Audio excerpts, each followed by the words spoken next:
Hello and welcome to another episode. We have an exciting one today, I think. Um, you may know him for his really well known comics of Justice or Earth X, but did you know that he also wrote Tomo for Zondervan? Oh, so this is going to get ugly right away. I Is that actually the biography of Perry Como? No, it's called Tomo. Short for Perry Tomo. Yeah, So yeah. It was yeah. That was one of the ones I actually liked. I actually worked on the Mango Bible for them. oh really? Yeah. I liked it. Because I wasn't the writer on the first volume, and Tom Pop brought Yeah, me that's always fun. to take it from there when the first writer skipped town, I guess. I look back at it and I'm like, oh, there's some good ideas in there. I was really happy with it. Yeah, yeah. At least parts of it. But I mean, obviously, it's always easier if you can get on from the beginning and and have more say so and more of a plan and all that stuff. But it's definitely challenging. It's challenging to come in. I know Mike knows that too. Just coming in after other writers. I don't know how much Mike has actually been boxed in by other writers, but I don't feel like Mike could be boxed in by anyone. I feel like I know he takes it and he runs, and he's a miracle worker. Well, thank you. You're too kind. But really, I'm much happier working on my own properties. As you point out, the Jim and I are both from Madison, Wisconsin. And that's where we met back in the day. Jim contacted me and said, I'd like to buy you lunch and pick your brain because I want to get into comics. I thought he was from Milwaukee. There was this restaurant called the Nautigal, and Naughty Gal. I was told it was the Naughty Gal, and so I was like, "Yeah, let's go to the Naughty Gal." But then I saw the spelling, and I was like, "Oh, okay." It's like how Taco Bell becomes Taco Hell.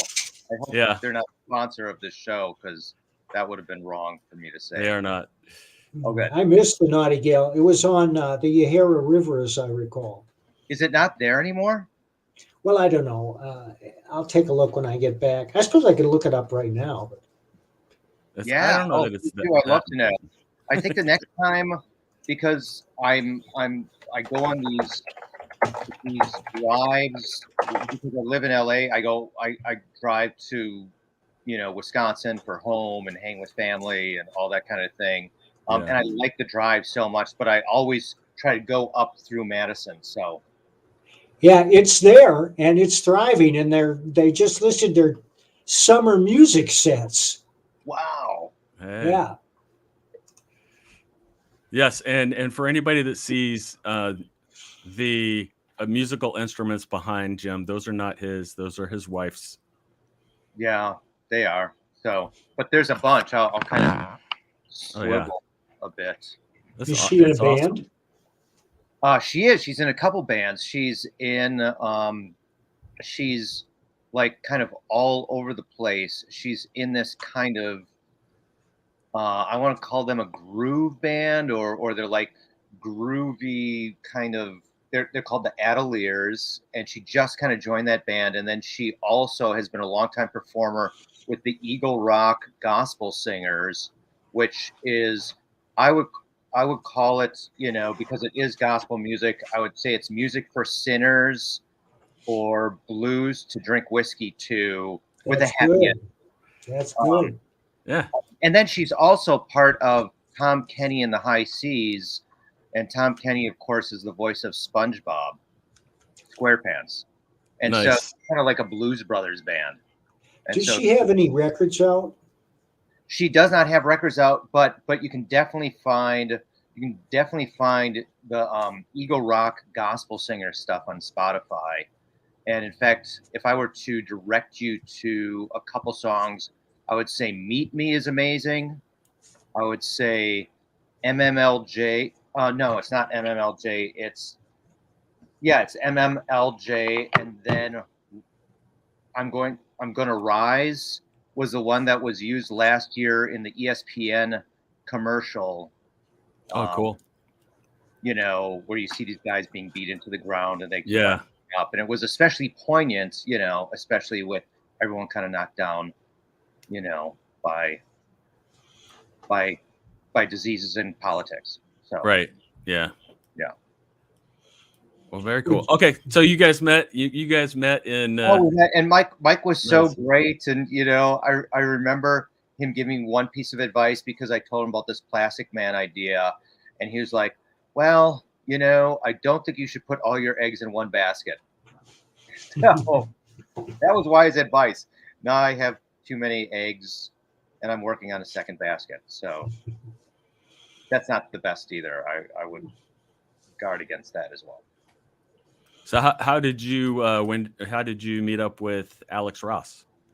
Um, you know, it was like I had been writing advertising in Madison for some company. I don't even remember their name, but I remember I was doing like I think I wrote an ad for one of these like classic golfers who and it was an ad for hearing aid batteries, and like it opened with him hitting everything and then he put the batteries in and kept on missing, and everyone was like, he was like, thanks ever ready, and that's how the commercial ended. So it was like at that point, but that Yeah. agency didn't work out. And by the way, Madison was the most dangerous city I have ever lived in my life. That's why I went to New York after that. But anyhow, I have my Madison stories. I think that this was before I met Mike, because I was like, I have to get out of here. I have to get out of here. I would never have even taken a meeting with Mike, who I adored, because as a Wisconsinite, you know, it was all about Nexus and Badger. Oh yeah. About Yep. that. It was like that was the claim to fame. You couldn't go into a comic shop without people running the shop and talking about, you know, Nexus and Badger. You And must have gone into Capital Comics. You must know Bruce, right? Did you know oh, Bruce? I do. When I go through Madison, if I have time, I always go in there. But and that's a great shop. It's like that shop stores comic books in a way I've never seen ever before in any other shop. It's like every comic is in a plastic sleeve, of course, but they're stacked. Oh yeah. So you have to take the whole stack off and then go through each book to get to the one you're looking for if you're trying to fill a hole. Yeah. But Capital City Comics is a great store, and he's nice, and he's got such a selection of books. Like Been so there for 45 years. yeah. Nice. So back to Alex Ross.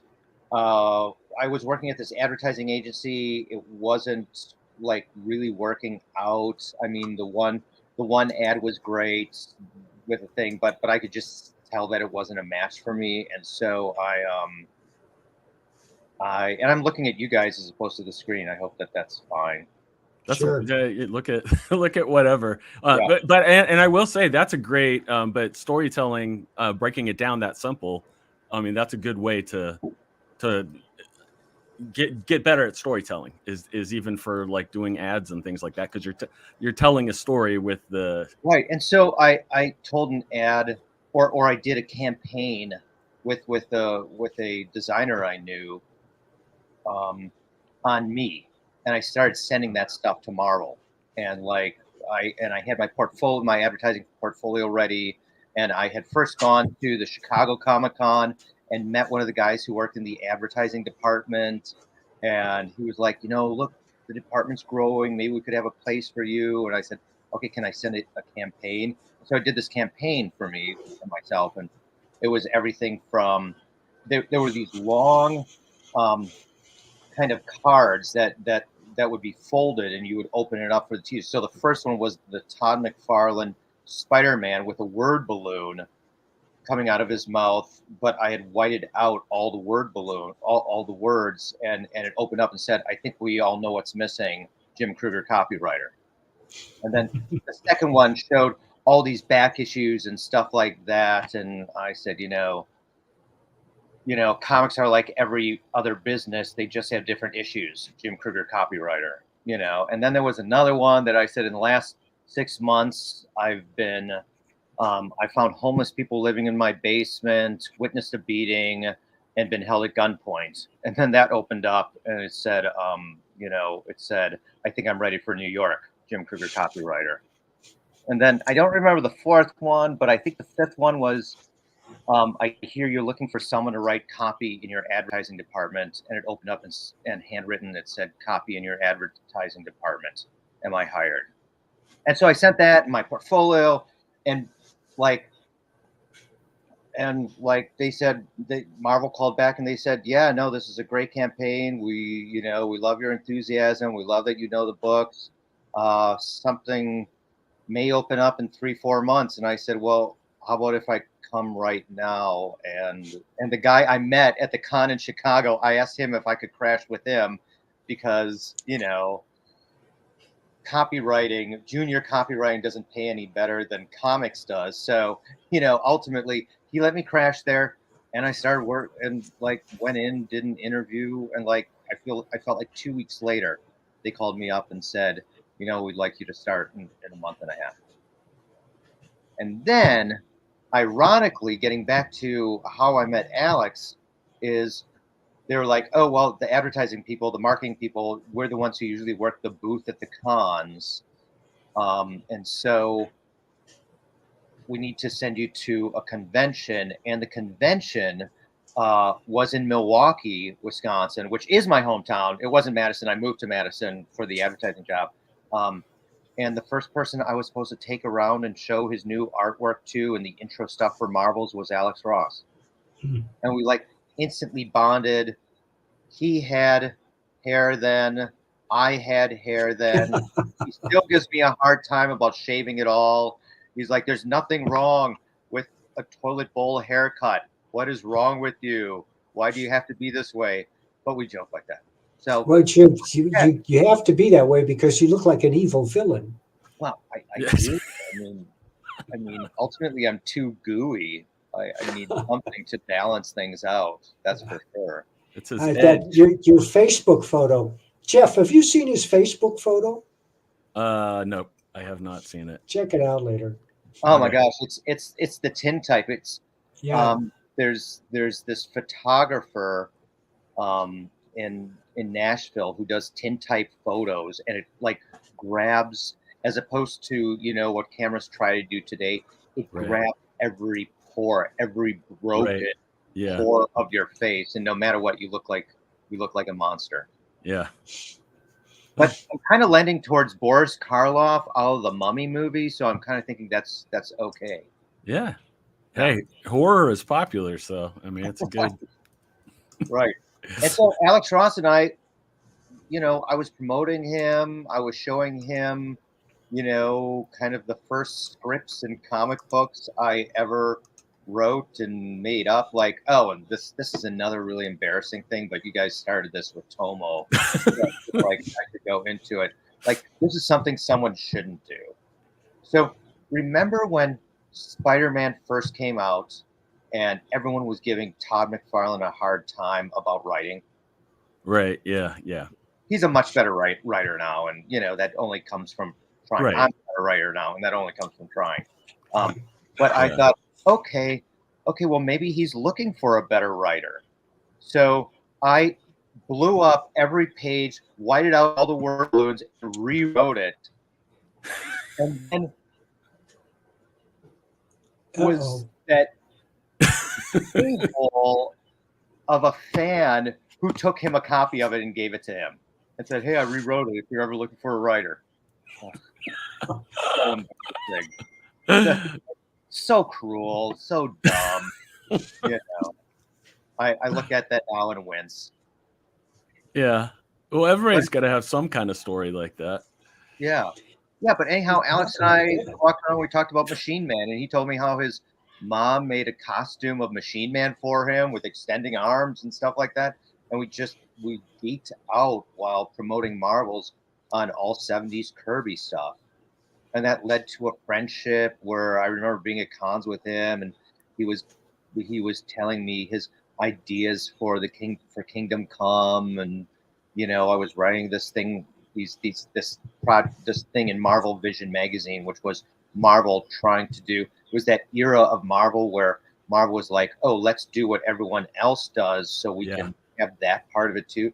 So Marvel's like, ooh, let's have our own distributor and force all the other distributors out. And, oh, let's have our version of Vision magazine or of Wizard magazine. We'll call it Marvel Vision. And anyhow, there was a thing in Marvel Vision where I would hire artists to redesign the classic Marvel characters, but the thing they had to discipline themselves with is they couldn't do it the way it had been done. Like they had to pretend that they were Kirby or Ditko or Ramita or Heck or whoever, and Stan just came to their office and was like, "Hey, I got this idea, Submariner." Well, not Submariner because that goes before that. Dr. Octopus, go.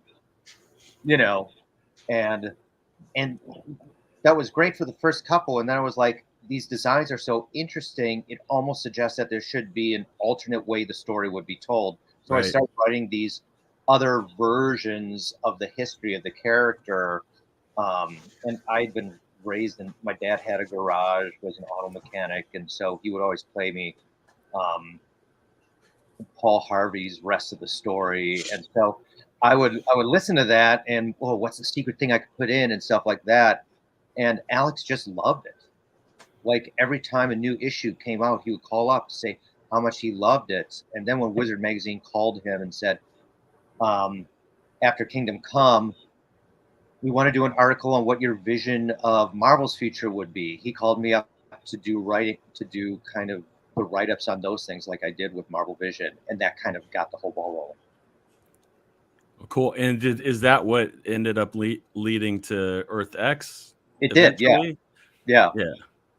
But you guys did. Didn't you do Justice before that, or did you do? No, Justice is after that, and Superpowers is after that, and Marvel's X is after that, and whatever we do next will be after that.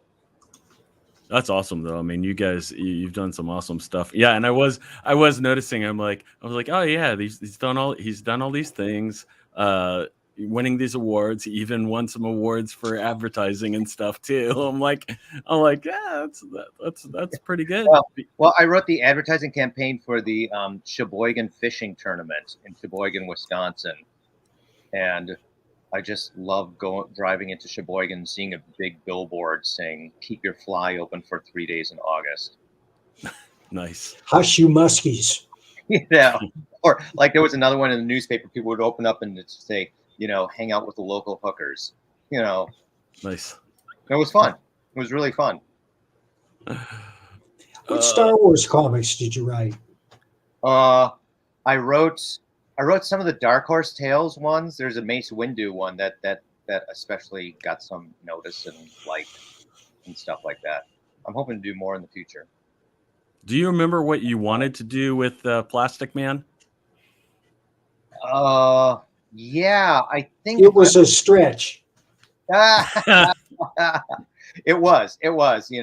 I think the idea was that I wanted to do like a split page thing where on one side of the page was the Plastic Man adventure that was typical and we would know, but on the other side it was him in a home for the criminally insane like Arkham, and he could never stretch at all. It was his mind that warped. And so you would have, the insanity of the goofiness and the insanity of the real world constantly in conflict with each other. Yeah. So, yeah. I think that would be fun. Yeah. And I thought it would be fun. And it seems like that could almost be one note until you begin to play it in the realm where it goes like Don Quixote and, he's escaped from Arkham, and on the other side you see, Gotham, but on the other side he's going on these crazy adventures and actually doing things he thinks are heroic, but it just grows into this sense of, fun and sadness. Yeah. That sounds like one of those things that would be a good like Black Label thing for DC, like that they're doing now. Wow. And I haven't thought about that project in so long, but if today would bring that back, that's amazing. That would be awesome. Once again, I wish we were all eating like deep fried shrimp at the Naughty Gal to celebrate the beginning of this story, if it happens. We could do that. Yeah, and I'm gonna try and get back there this summer. I usually do once every summer, and I'll let you know, Jim, because I know you're planning to be there at some time. Maybe we can get together. Oh my gosh, that would be so amazing! I would love that so much. And if you're going to drive, you should drive through Fort Collins.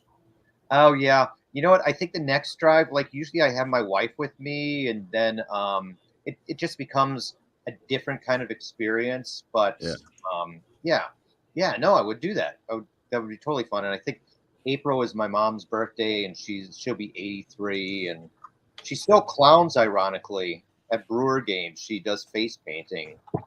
Oh, nice. You know, and she sounds like Bobby's mom from Bobby's World completely. Wow, that's awesome. Do you know where Verona, Wisconsin is? Verona? Yeah, of course we know where Verona. I know is. you do. I'm asking. No, I think I drove through it. You probably did. It was not very big. Now it's like it's one of those towns where they built some kind of a big. It's called the Epic Center, and it's a self-enclosed campus that includes recreation and housing for people who work for Epic Health Systems, which is in Madison. And there's a bus that takes them back and forth. And they work like dogs for like 6 months. And then they get like 2 months off paid vacation. It's a real big deal. I've been there. We took a tour of it. A friend of mine took me down there. It's huge. It's huge. It's really. I mean, there was like nothing. There was not much there before I think the only restaurant that they had in town when I lived there was an A&W root beer thing. Because and that was about it. It was farm country, right? Yeah. That's right. Okay, so that's when I was there. When I was there, it was with my very first advertising job, and I think I was still in college at the time, but I was writing ads for teat dip, which is what you rub on a cow's udders before that you milk them, and that kind of thing. So wow. Yeah, it was they were fun. They were fun to talk to. Yeah. It looks it's like night and day now. Now it's it exploded because of that big place and everything. But yeah. Health insurance. Yep. There's no money in that. I used to work for a health insurance company. I was working there one day when the guy called me up and said, "There's some guy down here trying to sell us his art, and you should take a look." And that's how I met Steve Rude. Oh, that's amazing. I was just at a con with Steve. It was like the wildest little one-day convention in Phoenix, Arizona. Phoenix, Arizona. But it wasn't like the big Phoenix, Arizona. It was like they called it like Superhero Saturday. That's Mark Schweikert's con. Yeah. Mark was such a great guy, and it was fun. And my parents have a timeshare in Phoenix, and I'm like, okay, it's 6 hours, but I'll drive down. And Mark's con is good for the kids, and it was fun. And it was fun to say hi to Steve again. And Gene Ha was there, and it was fun. Yeah, I wish I could have made it, but that would have been another flight. Yeah. And one of my favorite burger places ever that I've been to is in Phoenix. I've been to a couple around there. Do you remember the name? Or I think it's called Wilderness DTPH. So it's like Wilderness Phoenix, but it's like an outdoor area, and they have one of those peanut butter with jalapeno jam, right? Kind of hamburgers and gourmet hamburgers. Yeah, and beer, of course, and beer. Yeah, my daughter she did live in Phoenix, and now she lives in the other place, Tucson. Well. Yeah. Did you know? I know this is going to be stupid. People are going to be like, "Why are you talking about this?" Since you like the rest of this, talking about all kinds of things I never expect to talk about, so all good. Yeah. No. Two things. If you have never been there, when you've been around Phoenix, they have, which I sent Mike pictures. And I told him he has to go there since he's a big music fan. But they have an awesome musical instruments museum that is, Oh, really? yeah, it's outside of Phoenix. It's super cool. We spent about 3 hours there and did not get to see it all. Wow, that Next sounds cool. time I go, and I'm It's- sure you will, because Dude flies me down there periodically to sign the books that he Yep. produces, the Nexus. You know. Yep. Yeah, it's really cool, and you can do like one of those guided tour things, and it's cool since it's a musical thing because then you can hear all the different music from all over the world and everything. Oh, yeah, that's really awesome. Yeah, it that's really cool. Oh, there was a oh, I know what it was. Something that, and it's just stupid because it's this little town. There's not much else to see there. But did you know that the Brooklyn Bridge, not the Brooklyn Bridge, the London Bridge, is in Arizona? Somebody bought it. Keeps on I had heard that. Yeah, it's actually somebody bought it and then they moved it to this little town in Arizona. And I wanted to go see it sometime when I was. Oh my gosh, yeah, I'm gonna do that for sure. I was like, that's just so weird. I was like, I definitely want to see A it. couple of years ago, Dude and I visited the Arizona Biltmore, which is a Oh. hotel designed by Frank Lloyd Wright. And that's worth touring because it's just magnificent. I'm a huge Wright freak Yeah. because he's all over Wisconsin, you know, and Oh, yeah. I've seen a lot of his buildings. And we're in the gift shop, and I was buying a hat or something. And hang on one second, guys. And we're in the gift shop, and I said, well, yesterday we did a ride along, and the woman behind the counter said, who did you do a ride along with? And I said, Mark Schweikert. And she says, oh, Mark, everybody knows Mark. Wow. Yeah, he was so nice. I had a whole bunch of the Neon Future comics with me, and so I signed them all and gave them all to the cops, like all the people, all the police who had been part of the con. It was a stack of maybe 20 or 30 books, and he was like, oh my gosh, that's too much. So he brought me some of those coins that the police or the Navy or the Army has. Oh wow, yeah. One of those. I have this growing collection of coins that I feel like I should carry in my car just in case I get pulled over. Yeah. And I have in the past. You have been pulled over, or you have carried them in the. Yeah. Yeah, then you don't have to do the whole crying thing or whatever when they pull you over. So. Yeah, it never works for me because of the villainous look. There was Yeah. I have spent one night in an Ohio penitentiary just because of speeding, but because there was some sort of license problem I was unaware of. It was a night in the pen, and it was shortly after I started shaving my head. Oh wow. And Skinhead. it was my birthday. So the irony is, like, at least I was naked in front of somebody on my birthday. But Yeah. the idea is it was the full orange jammies, the full suit, and when they took me to the back room and they had the 2 levels and that kind of thing, Yeah. I looked at the main guard who works the switches for what opens the doors and closes the doors. He looked at me with my cleanly shaven head and he said, "Back again? Maybe you'll learn your lesson this time." That's profiling. It was. It's really, there's a brotherhood of the bald. You walk down the street, you see, and there's a nod. Yeah. Oh yeah. Yeah. Yeah. Yeah. I teased some of my friends, and this is before the pandemic, but a few of us in the Tampa Bay area. That's where I live, in the Tampa Bay area, and Cool. we were at a store, and like there were 4 or 5 of us, and all of us were bald that were there, and I think I called us the Bald Brigade or something like that. Yeah. And one of the guys got offended, but then we got so much What? traction on Facebook from it that he's like, okay, yeah, it's fun. It's funny. Oh, But- yeah. I heard that South Tampa Comics is opening up there, and I'm so excited to check out that store one of these days. There's a lot. I mean, we actually have quite a few good comic stores Oh, now. really? Who else is yeah. there? Well, I'm friends with the guys at Yancey Street. Emerald City Comics is actually really good. Oh.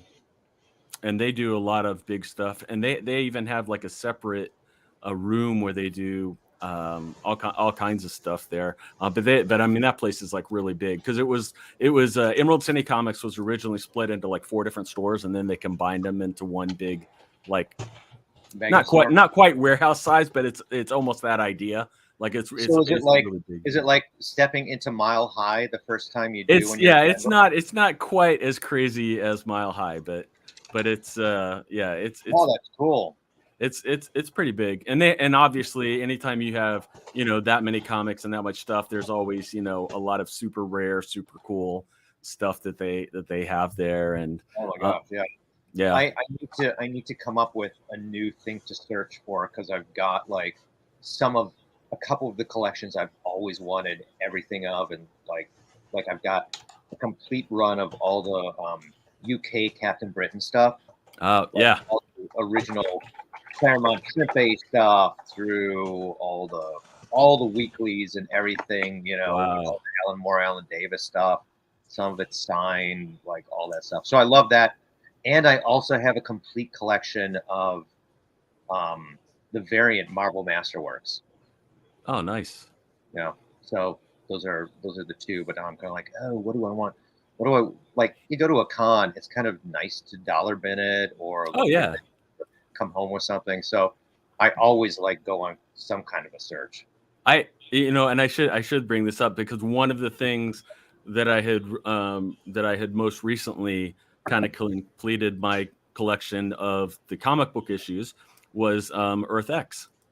Oh, cool! Awesome. Yeah, I actually had gotten all of those, and I was only missing a couple, and because I will say, like, I'm bad and good. It depends on how you view it. Is like, because I do like really treasure like certain ones and ones that I really like, but then when I'm trying to get other people into it, like I'll give them to them, and sometimes I'll give them to even if they're leaving the country or something. I give away so much stuff. I feel so bad later. I'm kind of like, oh, I shouldn't have given that. That one's yeah. Yeah, that's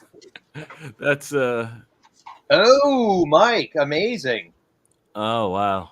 What's so funny is that graffiti book that came out in the hardcover, and they did this whole thing. It's like, for years you could get it for like $10 on eBay. Not anymore. So I think have you done some TV and movie stuff too, or mainly comic? I'm working on a movie right now, but again, that's something I can't talk about. Right. Shows, but a lot of times, you sell it, you get paid, and then it goes into turnaround. Yeah. But yeah, I have some. I do that. I think half my income is that. Yeah. And the other half is comics, which is awesome. And I'm starting to, because I just want to be like Mike, I'm starting to write like short stories and prose, and I've got some of that stuff beginning to come out. That's cool. I was going to ask you, just a little bit about your process or how you write, or even like how it's changed over time. Like how you used to write as opposed to the way that. How do you write now? Do you write full script? I write full script, all the time. It's usually I write a page. This is kind of the idea. This is kind of like what I kind of want to do. And then I break that down into pages, and then like rough panels of the page. Then I kind of fill in the panels with more description while I script. And then I look back at the script and I see if it's all working, and if it doesn't work, then I fix things. And sometimes I'll write a whole scene, and I'll be like, I'll take that out of the script and I'll save it for the next issue. Do you outline? I do, yeah. Me too. I never used to. I definitely outline because when I write, there's usually a single thing, a single idea that I want to say, or maybe just a piece of dialogue, or maybe a moment that I want to have, and I want to make sure that everything is serving that moment, because I treat that moment almost as like the inspiration to it, the sacred thing that no matter what else changes in the writing of the script, because stuff always changes and stuff like that. That's true. Even do it. So But I invariably veer away from the outline, but I only do that because I think the story gets better. And Right. I always think that a writer has to surprise himself before it can surprise the reader. And when you get into the guts of the story, and your character and the situation, at some point the character is going to turn around and tell you what he's going to do next. Yeah, no, that definitely happens. Or there are times I want a character to do something, and by that point in the story, that's not what the character would do anymore. So Right. maybe someone else has to do it, or that line has to be said by someone else if it even still fits.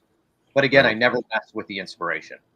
The Right. inspiration, It forces you to think, and yeah, sometimes when you back away from the keyboard, that's when your best ideas come. When you're forced to stop and think, yeah, and because you're you forced to work it. It's kind of like you're creating a puzzle, and you're creating the image of the puzzle, but there's like a math to the puzzle too, and everything has to work together so that it equals a story in the end.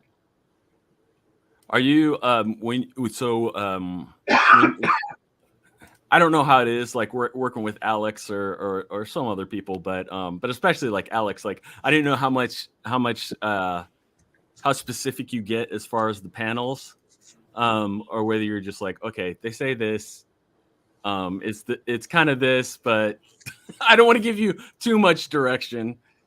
Well, it really depends because of course what I was doing with both Justice and Earth X Yeah, and even Marvel's X and stuff like that. In a lot of cases, I'm not writing a script specifically for Alex to draw. I'm writing a script that another artist will draw. Or in Justice, Doug Braithwaite will right, pencil, and then Alex will paint over.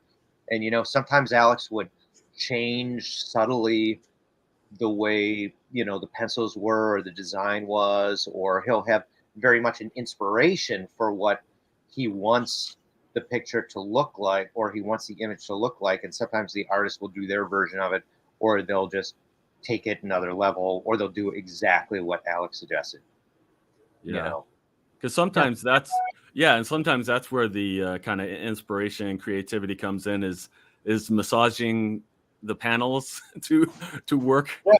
properly with the other pages, and especially so you get the when you can get some kind of the effective page turn or whatever there, in there. there's only been two times that Alex was really, I think, where he called me up and he was like, "What are you doing? No, no." That only happened twice. That only happened twice. And one of them was during Avengers Invaders, Yeah. um, because there were so many characters. You had like Oh yeah. Invaders and you had the Avengers, and we're dealing with Cap is dead in the present, but here's Cap from the past, and there's Yeah. Tony Stark who feels responsible for kill. You had all this stuff going on, and I was like, okay, Spider-Man's part of the Avengers now. He's not going to have an arc. I just want him in every panel he's in to make a joke.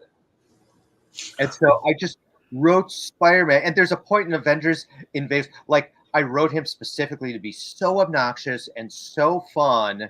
And there's a point in that series where the characters have to go to the past and to not upset the timeline, blah, blah, blah. They have to, like even the modern day Avengers have to pose as and costume themselves up as like classic 1940s timely era Marvel characters. And so they have Spider-Man be the challenger, dressed up as this old character named the Challenger. And Yeah. the thing that I wanted to do that I didn't get to do in that was I wanted everyone to pretend that they knew all about who the Challenger was, and the Challenger was a very serious character who almost said nothing all the time because they were so sick of Spider-Man's jokes.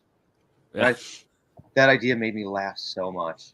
And but Alex was like, Spider-Man's a serious character. He jokes, but there's so much pathos and there's so much emotion. And I was like, yeah, but there's so many characters. He's kind of a caricature here.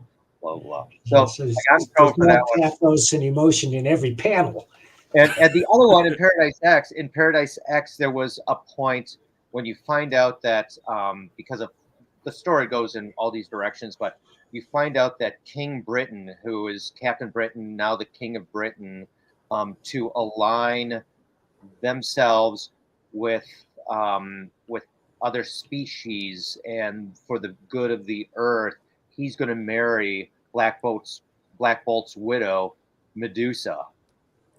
And I had this whole scene written, and I wish I still had it because I loved it so much, where Ben Grimm learns about this, and he goes on and on about how King Britain is a lucky guy. He said, "Oh God, it's Medusa," and then his wife, what's her name, Alicia, comes in, and he pretends that he's possessed by Doctor Doom, and goes like, "Doom, get out of me! The spirit of Reed compels you. Get out of me!" And it was this whole like 3-4 page thing of the Thing being caught, and then going on and pretending he's possessed before his wife, who wasn't buying any of it.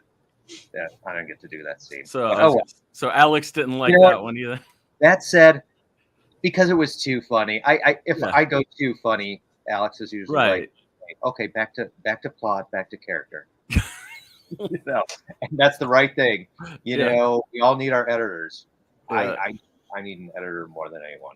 So everybody needs an editor. Yeah. But that's like even what you're bringing up, Mike, about about outlining, and that one thing where I'm like, oh, this is the inspiration, this is the thing that I have to work around to make sure I achieve. It's like we need boundaries. If we don't have that boundary within our writing, yes, the sky's the limit, but the sky kind of goes on forever, and eventually I get bored of blue, So they're coming for you. I was gonna say, it's like it's not the Madison's not the most dangerous place anymore. Wow. I can't imagine why you said that. You'll have to tell me. Our apartment building, it was 3 guys who all thought I was somebody else. Oh, it's because you had long hair and Mike had long hair. No, he didn't have long hair. No. And the only like, I was married to someone at the time who, to put it bluntly, was praying to God that I would die in a car accident. And so for a split second, I was like, it's not a car accident, but he's answering her prayer. What is this? What kind of God would do that? Well, and that's why they built the insurance place at Verona, not that far away. All the crime, but now the crime's gone, so it's all connected. Yeah, it's amazing. So what was the I don't know, forgive me if it's still around, the 26 soldiers or whatever thing that you had? The foot soldiers. Yeah, 26 soldiers. I had I wanted to come up with some things, and no publisher was going to let me do them. So I published a couple things under that imprint, and I may still do some other things under that imprint. But one of them was to take a comic book binding, and rather than have it be on the long side, to do it on the short side, so you can get a real panorama. And so I love that. I did this thing called the Flyboys that was part of that, which was set in the 40s, and I had this idea of characters having these handheld propellers that they would hold on to. So it's almost like a kid when he's running and he's got his arm out, and he's running. And so I wrote that, and those are some of the characters that are buried in the foot soldiers' graveyard. So I was just playing with stuff like that. And then this really relates to 26 soldiers. I had a project called Alphabet Soups, which was a team of 26 heroes, each with a different letter of the alphabet on their chest, and what they spelled they could transform into. And so all the vowels were kind of overworked. Q was codependent on U because he couldn't spell anything without her. E and I were always fighting over who should go first. Y had was kind of bipolar. Is she a vowel or a consonant? S was, but you only had one of each letter, right? Yeah, only one of each letter. But they had these assistants, these robotic assistants that would follow them sometimes, called the Alphabots, and they could mirror the letter they were standing next to. Right. If I wanted to spell something and that kind of thing. So, like one of the stories I didn't get to tell, was one where the letter I gets hit on the head and has amnesia, is wandering Alphabet City, while the rest of the team has to come up with words that don't include an I to try to track him down. And then, of course, the title was "It's Only Funny Till Someone Loses an Eye." Why couldn't it have been Z?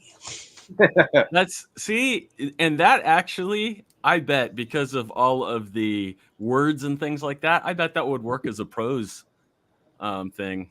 Yeah, no. Well, you know what? I think his short stories, I think, could become too confusing or too if it was a long, problematic eventually. A writer has to have every tool at his disposal. Any of these gimmicks that say write a novel without using the letter I or the letters. Yeah. Well, I mean, you might be able to do it without the letter Z, but save the ideas for the world that you create, and don't integrate the text into it. I always think that's a mistake. You know what I mean? When you use text as part of the story, as a visual art, there's a term for it. I don't know what it is, but I've seen stories done like that before, where they set out to write a story without using certain letters, just to see if they can do it. And one guy set out to write a novel that was a palindrome. He set out to write a 60,000 word novel that was a palindrome, but there's no way you can make that make sense. Well, people, I guess he had a lot of time. Michael Chabon has a chapter in Berkeley Avenue about a parrot, and the chapter is 5,000 words long, and it's one sentence. Wow. Well, it's Telegraph Avenue. Excuse me, Telegraph Avenue. Wow, I get it. That's awesome. So he's saying he's the Orson Welles of writers. Well, the interesting thing is that it's a very readable chapter. You don't notice. You're not treading water there. You're following the words along through the story, and it's all through this parrot's point of view as he escapes from his cage and flies around the city. A 5,000 word sentence. Well, now I just want to read that because I didn't even know about that. So yeah, it's a pretty good book. Yeah, and Mike really loves this speech that's in what is it, Atlas Shrugged, where it's the oh no, John Galt's speech is 100 pages long. No, I do not love the speech. So what the world needs more 100-page long speeches. It's going to send us all back to Schoolhouse Rock. Yeah. I wish that Ayn Rand were a better writer. She's not a very good writer. Her novels are a slog, especially Atlas Shrugged. Oh yeah, but she was I enjoy Fountainhead a lot, though. I enjoyed Fountainhead. She was a creature of her time. Yeah, and I enjoyed Steve Ditko's The Question, which she also wrote. So they were both objectivists. Yeah. So do you know? I completely agree. Do you know who Bosch Fawston is? No. Bosch is an artist and a pamphleteer who contributes a great deal to Front Page Mag. Bosch won the contest of Who Draws Muhammad. He won that contest. He won $10,000, and they had a festival down in Texas, and a couple of jihadis came to kill everybody at the festival, but a security guard killed them instead. It happened about 8 or 9 years ago. And Bosch has put out a couple of comics himself. He's a very effective pamphleteer and illustrator. He's not a complete illustrator like most of the comic guys we work with, but as a propagandist, he's superb. And he puts stuff out all the time, very powerful images. He's on Facebook. I don't know why I mentioned that, except that he's a huge Ayn Rand nut. Wow, yeah, I'll look him up. That sounds cool. What other things do you like to read? I just got a bunch of I've just entered, and this is both reading and watching. I'm like on this noir kick. I just love crime fiction and crime movies, and like one of the things I gave to so many people this year was this noir movie I found called Alias Nick Beale. with Ray Milland, and the idea is that the actor who played Uncle Billy on It's a Wonderful Life, Yeah. you know, who everyone hates, and it's like, you gave the money to Potter, you idiot, and you don't even remember, blah, blah, like all that stuff, and we just want bad things for it. He plays this good man who wants to bring down this criminal. He says, you know what? I would give my soul to bring that down. And in comes evil Ray Milland, who bit by bit tries to corrupt this guy. Like it's almost a supernatural film by the end. Yeah, and I love I will check it out. Have you ever seen Nightmare Alley, the original with Tyrone Power? Oh yeah, and I just saw the new one the other night with a Q&A from Del Toro. Amazing. How was it? Yeah, it's great. It's a little bleaker than the original, but I love it. And then I'll go back to your book thing because, you know, favorite book of recent time. No, I loved it, Mike, so much, and I like the original. Yeah, the original has a slightly happier ending, but I would say it's kind of bittersweet because it suggests Mike is planning on seeing it, so he's very interested. The original has Tyrone Power taking over the role of the geek in the carnival, the guy that bites the heads off chickens. Right. So in the original, you know, at least there's there's the love interest there. And, you know, there's a little bit of hope, but maybe not hope, because has she just become like the mystic whose drunken husband Tyrone Power killed in that movie? Has she just taken that on? So is it bleak for not only Tyrone Power, but now also bleak for her because she's taken on that curse? Right. This movie's different. Oh, I'm looking forward to it. But Yeah, we saw a movie the other day. It was the first movie we've seen in years. House of Gucci. Oh, I haven't seen that yet. Was it great? Yeah, Awesome. it was very good. And that guy Adam Driver was brilliant as one of the Guccis. I couldn't believe it was him. Oh, yeah, that's good. I wanna like him because I even, you know, I like that movie Black Klansman a lot. I thought he was good as a cop in that, and you know, but it's really funny because his Kylo Ren was kind of at Disneyland here. Yeah. At one point when you know The Force Awakens came out and stuff like that, you know, there's Kylo Ren. Have your picture taken with Kylo Ren, but no one wanted to take their picture with the guy who killed Han Solo. Did you see the Saturday Night Live bit he did? No. Oh, it's hilarious. I'll Google it. It's see, I'm sorry. The Saturday Night Live bit he did he was playing Kylo Ren. It was Undercover Boss, and he's like, and it's Kylo Ren as the undercover boss. Yep, I do remember that. It was amazing. It was hilarious. Yeah. That was that was awesome. Yeah, Mike, you got to see it's well, I haven't watched Saturday Night Live in years, but I'll look that up. It's still on YouTube. Yeah, it's been a long time. There was a SNL one where Biden is going on and on about the virus spreading because people were watching Spider-Man movie over and over, and they need to stop going to the theaters to watch Spider-Man. And he goes on, and then other Bidens show up from alternate realities, telling him that they come from a reality where there is no, you know, where there is no virus, or we solved it right away. And he's like, "Oh, so everyone loves me there?" And they're like, "No." It was so funny. Oh, that's perfect.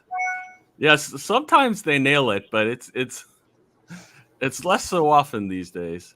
Yeah, I just wish we could get Will Ferrell as George Bush again. Yeah. Oh yeah. So anyhow, back to your book.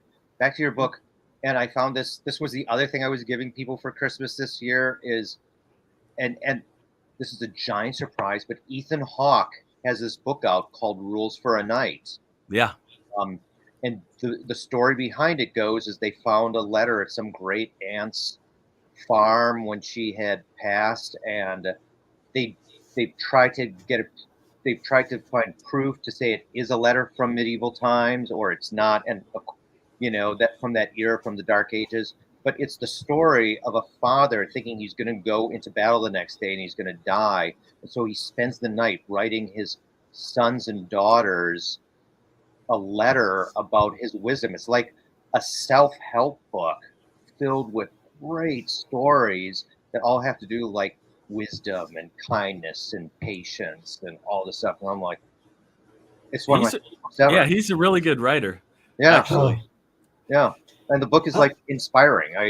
After I read it, I like even got a tape of it, like, or I got it downloaded so I could listen to it, like when I'm driving to Wisconsin or Arizona, or I'm off to Seattle soon.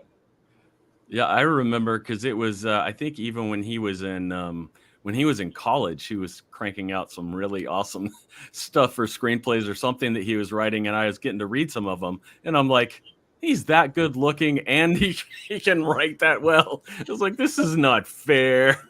Didn't he play Chet Baker in Born to Be Blue? Was that Ethan Hawke? Oh, I don't remember, but I'm so Because glad up for Jazz Mike, because we haven't gotten to talk about that. Yeah, Oh, yeah. well, that movie is very powerful, and I recommend it. Oh, cool. Let's Look see. it up. Sure. Let's see, Born to Be Blue. Chet Baker, Born to Be Blue. The Netflix. However, it is Ethan Hawke. He is Chet Baker. I mean, it's just brilliant, guys. I have to take off now because I got a call that is scheduled. So I hope JS doesn't ruin everything, but I'm going to leave him in. I'm going to leave you in JS's hands. No, awesome. I only have a couple more minutes left too, but this has been awesome. Like, favorite podcast ever. All we're doing is talking about shit, and I love it. Yeah. Well, yeah, we don't really have an agenda per se. It's more just getting to letting people know the people that we're talking to too. Okay, so Mike, before you go before you leave, what's your favorite jazz album of all time? Like you may have many of them, but if there was someone in a hospital, with that, I were in Madison and somebody had a gun to your head. I have an answer to that. It's because I couldn't name just my favorite jazz album, but the one jazz album I always recommend to people who are interested in jazz is Kind of Blue by Miles Davis. Oh, that's such a great album. Such a great album. I go crazier just because I'm always like kind of blown away by it, but I go Mingus, Blues and Roots. Well, I love Mingus too. I saw him once. Oh, you're so lucky. Yeah, we'll have to have this conversation another time. I didn't know you were a jazz nut too. My first concert in life was Woody Herman right before he died at the orphanage in Milwaukee that he grew up. Fabulous. Oh, wow. Yeah, it was so exciting. I don't get me started because we'd be going all night. Okay, guys, it's been great. Thanks, I'll Mike. talk to you soon. See ya. I always owe you. No, you don't. But we'll get together. Oh, I don't know why I did that. Anyways, yeah, I can let you go soon too. I just didn't know if there's anything else you wanted to talk about. I know you have.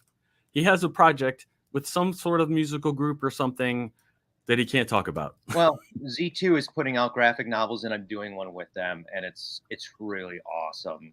I can't say who it is or how it's all working, but it's amazing. The other really cool thing that's going on right now, JS, is because of where your shirt is, it looks like you're Batman. Yeah, there we go. I gotta get my shoulders out. It's amazing. It's amazing. And then, just a shout out for, like, I'm always I feel like Marvel's X, not everyone knows that that's a prequel to Earth X. So yeah, like Earth X, they should totally find the Marvel's X trade paperback. But even that, I think, is out of print from Marvel already, or about to go back to print. And then I have some obscure things that people might only be able to get on Amazon right now. And one of them is called The High Cost of Happily Ever After, which is a dark fairy tale. It's the heroic journey of the damsel in distress. There's The Runner, which is about a guy who's been on the run from the Angel of Death since 1936. He's not getting any older. and he gets pulled back into a chance to go from coward to hero again. And finally, and this just came out last year, right around the time of Marvel's X, there's a trade paperback of a series called The No Ones I did, which is about a team of celebrity superheroes who get cursed to insignificance, so that no matter what they do or what they say, people always forget that they were ever there in the first place. Interesting. And where is that available, or what is that? You got to go through Amazon, or the No Ones Something you like can that. probably get through. You almost have to Google it. It was a small company. Okay. They were like, "Hey Jim, can you help us out? We want some extra stuff." And I was like, "Oh, I have this idea," and they wanted something deeper and more exciting. And so, this Yeah. deals with us, especially in our, in our Snapchat, Instagram, Oh Twitter yeah. world. What happens if it's all wiped away and you can do whatever you want to do and no one will ever remember it? Yeah. Are you going to be a hero then, or are you going to be something else? Yeah.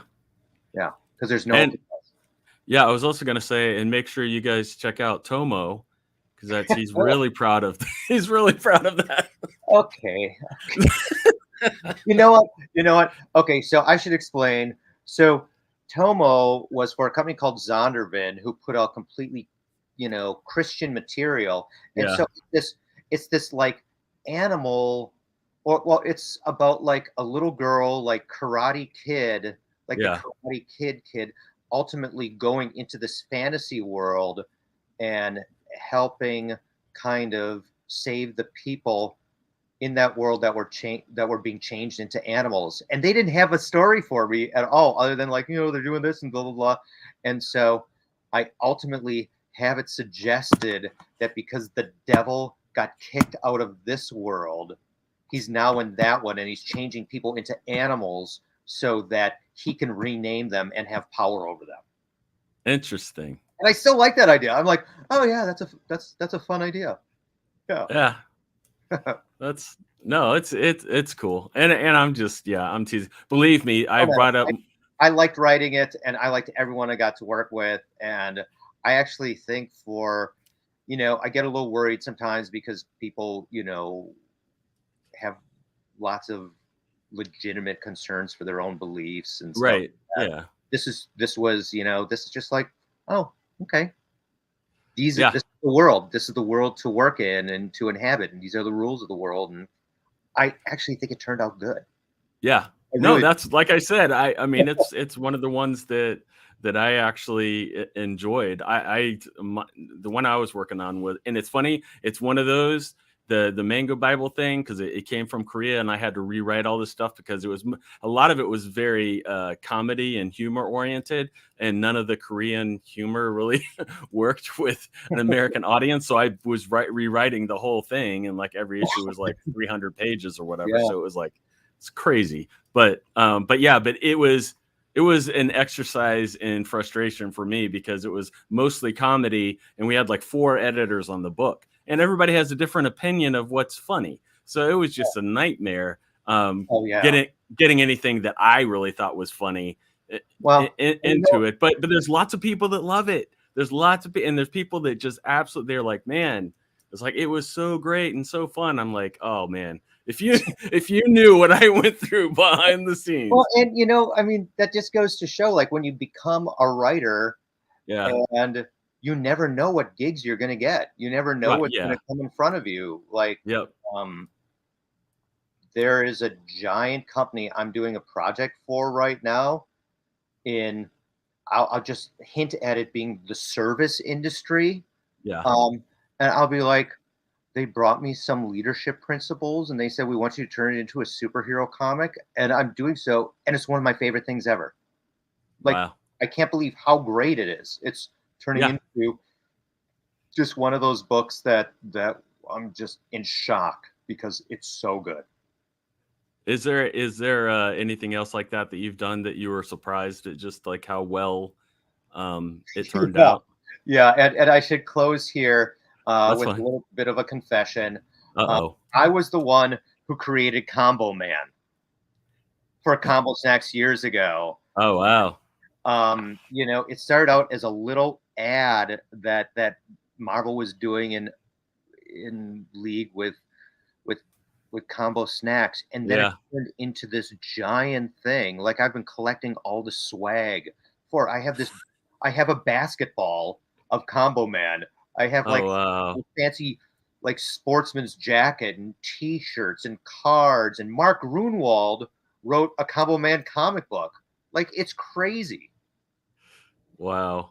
So Combo Man for sure. Interesting. Even a watch. I have a Combo Man watch.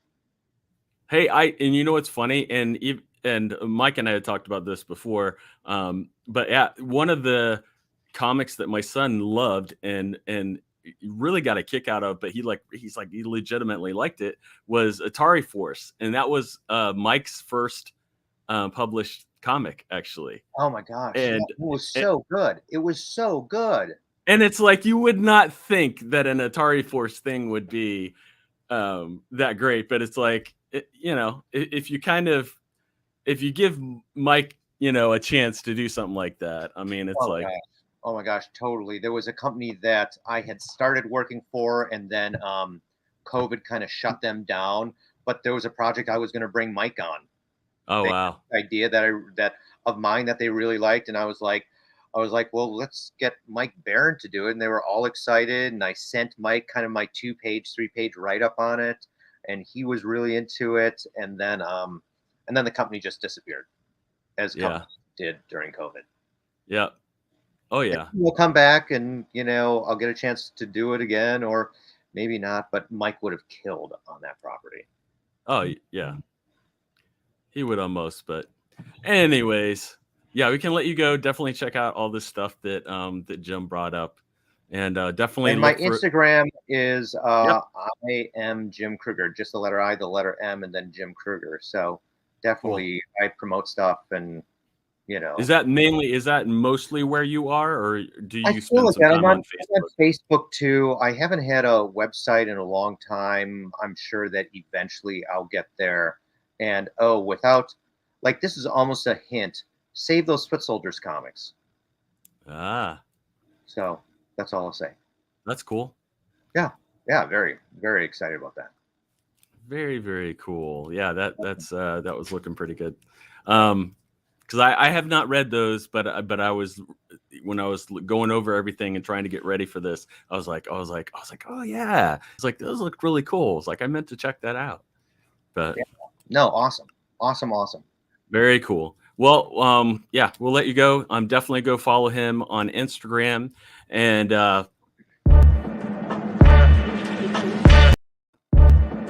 didn't mean to do that. No, it's okay.